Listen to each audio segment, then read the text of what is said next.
Hello there, normal functioning being of human society that touches grass. You are about to enter the Genshin Impact Traveler Zoological Garden. Here you can observe and understand different variants of the highly complex species known as the Genshin Impact fans. Please be mindful not to let any of these wonderful specimens near sunlight or grass, since they are on a strict diet of chips, G Fuel, and 10 hours of 5-star pulls and big damage numbers from CN players. I am assuming all of you have signed up to visit our Genshin Impact Traveler Zoological Garden. If you haven't already, kindly press the red button below that says subscribe. You will be eligible to enter the facility instantly. Hi, I am Megamin and I will be your guide for this tour.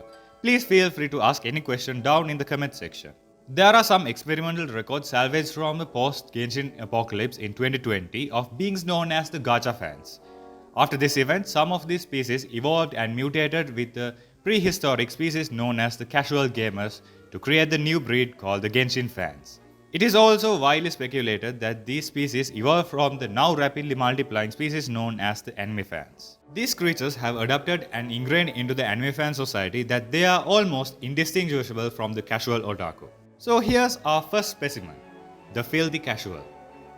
Filthy casuals have taken over the Genshin fanbase like wild rabbits on heat. They have adapted to mostly avoid the fanbase, but at the same time keep up to date on the most important updates. Many of these play Genshin as a side game because they have gained knowledge of something more important, called other games. At the beginning of their life, they may have heard it from a streamer or a friend about this good-looking game that is also open world with waifus. Eventually, they burn through almost everything in this game, sinking tens of hours into the game full time.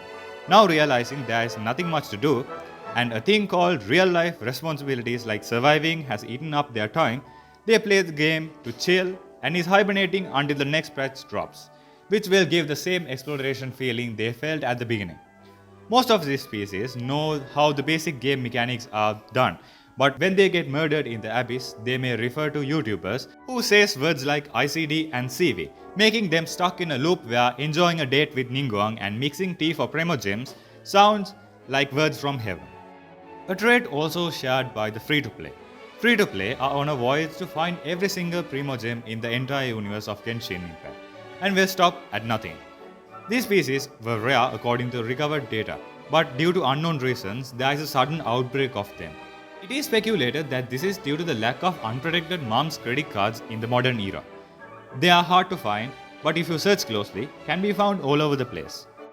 Studies show that they can be spotted saying, "Give Primo gems" or "We need more Primos" on any tweet from Daddy Genshin. Free-to-plays have a unique war cry that sounds like "Free to play by the way" or "F2P BTW."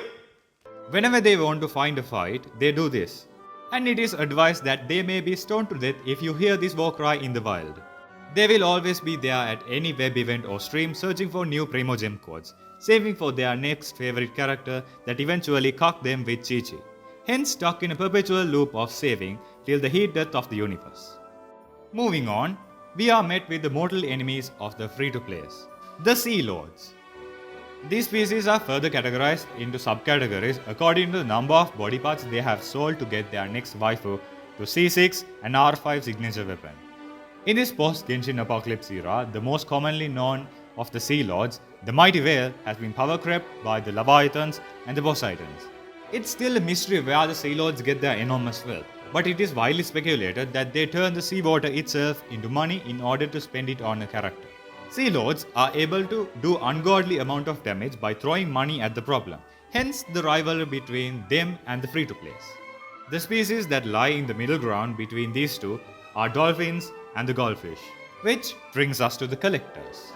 A species closely related to the Sea Lords. They will always chase after the next new character even if their bank accounts are completely dried out. Once they have a stable income, a new figure of their favorite catgirl drops. This may lead them to search ways to sell their wife and children. Collectors have no sense of maybe there will be a rerun in the future, so they will drop as much money to get at least one copy of the new 5-star character to chase that hype they felt from pulling, Diluc and blasting through everything at the early stages of their life. After the initial stages of this high are fading out, they will think back to themselves, "Why the heck did I spend so much money on a freaking 3D model?" It is highly speculated that they have a severe lack of budgeting skills and will eat cup noodles and live on a tent to survive if it means saving money to spend on their next waifu or husbando. Next up, we have the Law Diggers, the left brains of the Genshin fans. They have dug up every piece of information on Genshin and have read libraries of artifact and weapon lore. They will keep reading again and again, hoping one day their speculation will come true in even one of these books, even though what's written will rarely change. If they had to, the Law Diggers will dig up things out of thin air to prove their point. They believe they have reached the pinnacle of understanding the truth that they will orgasm at the sight of this funny looking angry clown boy uttering a single word in a cutscene, which they believe is their Lord and Savior. Lawdiggers have no regard to what happens outside of their sphere, that they will see new events and think, what a waste of time! Reading about an inanimate thing staying inanimate thing is far better. When others ask about what happens in a quest, they will bombard them with even more questions and make others question themselves, which repel others naturally. But when the environments get harder and harder to understand, others will have to reach them, causing another endless loop of misunderstanding. Next, we have the middle child, the Harbour Masters.